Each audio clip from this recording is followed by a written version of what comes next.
This is the best solo compact 2x1 design in Ark.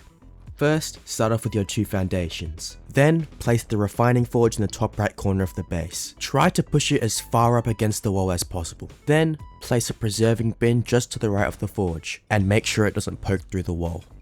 Place a smithy to the far left as possible, make sure it also doesn't poke through the wall. That way you'll have a small gap in the middle between the smithy and the forge and preserving bin. After that, place another smithy opposite your smithy. I like to have them facing together so it's like one big table. It makes me feel nice and giddy. But it doesn't really matter. Next, place a bed with the head of the bed up against the preserving bin. Make sure it doesn't poke through the wall.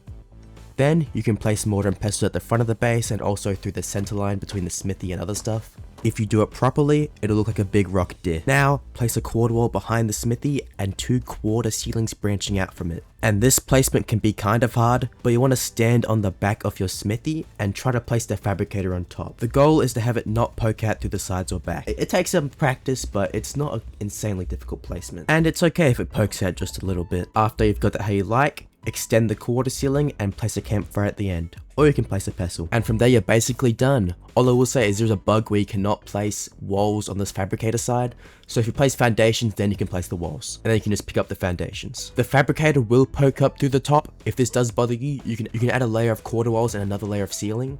That way it blocks it off. It will make the base a little bit taller, but it will block off that fabricator. I hope you enjoyed. Like and subscribe for my 2x2 design.